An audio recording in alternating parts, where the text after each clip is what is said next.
Well, how are you going? Just wanted to talk about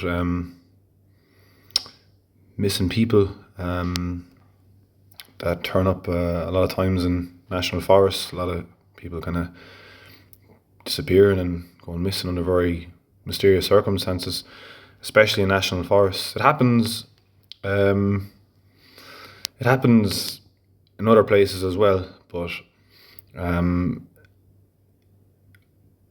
there's an awful lot of it that happens in national forests. People going missing and turning up in very strange circumstances, a lot of times dead, but sometimes they have been found as well under very strange circumstances after a few days when they shouldn't be alive. And people have no idea how they survived, or just really, really odd, strange disappearances, and it's just very, very strange. There's a man called David Paulides. I hope I'm pronouncing that right. David Paulides. He has a channel called Missing 411 and the Canam Missing Project. You can check them out, and he discusses these things. He's an ex police detective, and he started investigating these mysterious disappearances and how these people were coming up dead, and why people couldn't find them and how it was happening.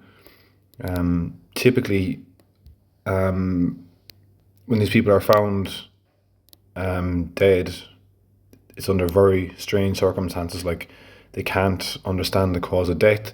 They don't know how the people got to where they got to. Places that have been searched time and time and time again over the course of the days they were searching for them, the body will just turn up there randomly, all of a sudden, days later, over an area that was searched again and again and again.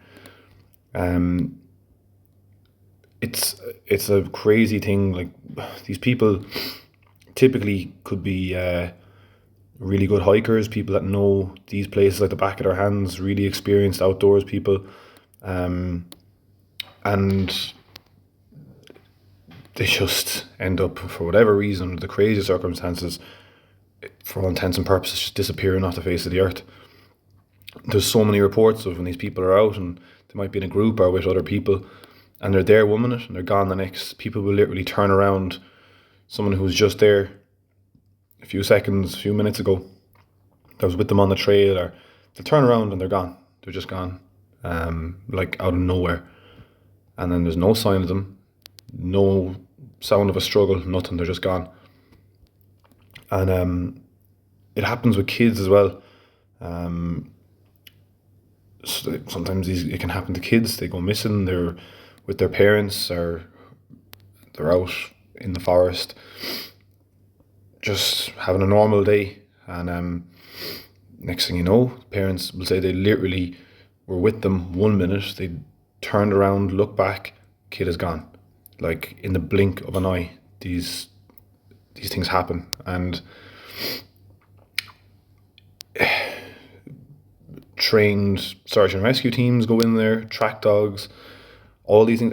And what happens is, literally, they go there, and there's no sign of them, no trail of where they went, and then a body might turn up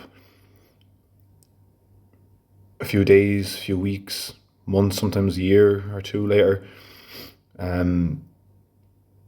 But one common thing that happens a lot is, when these people's bodies are recovered, they will find them in areas that were searched again and again and again.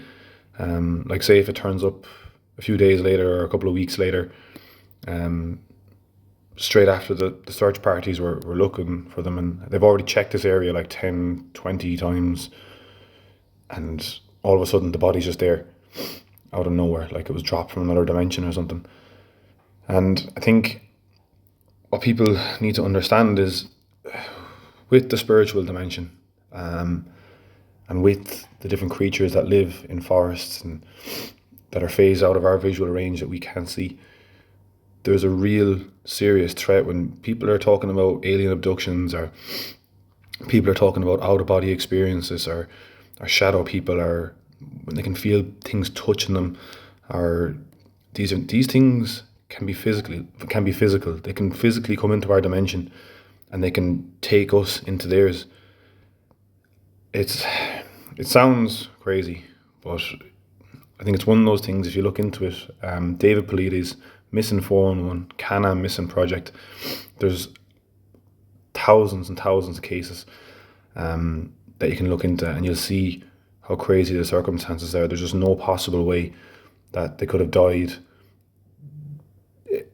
the way they were supposed to. There's absolutely no way they could have been found the way they were supposed to. There's no way they could have disappeared the way they were supposed to. It's completely insane.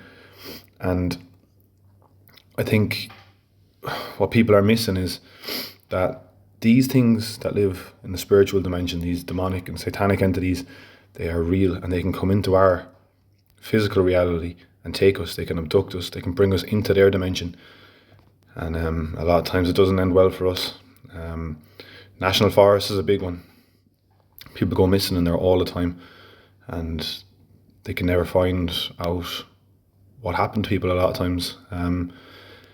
There is the odd time when people are found safe and well after a few days, when sometimes it's impossible for people to even have survived that long, kids and everything.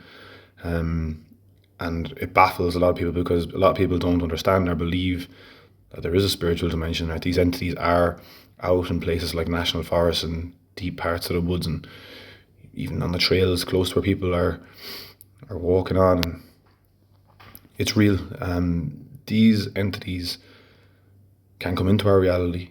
They can physically take us into their dimension, and they can drop us back into this dimension, whether dead or alive. So I just wanted to speak about it briefly. I know it sounds kind of crazy, but it's true. These missing 411 cases are real, and they're really happening to people out there, and these entities really do mess with people. There's another thing, a lot of people might believe in it or talk about it, but the whole Sasquatch, Nephilim giant thing that people see out in these forests, they're out there too, and they ain't very friendly either. They mess with people a lot too, and I'm sure a lot of these people that end up missing are taken, are a lot of times maybe being taken by these entities as well. I'll speak about them in another video, but they're real too. The whole Nephilim, Sasquatch, giant, whatever you want to call them, they're real, and they're out there too, and I'd say they probably have a part in it as well. So again, just another video. I wanted to talk about these things, take it or leave it. These are my beliefs. I don't force them on anyone. You can believe whatever you want to, but I do believe that I've good reason to believe what I believe. And just thank you for hearing me. Thank you for listening to me. Bye-bye.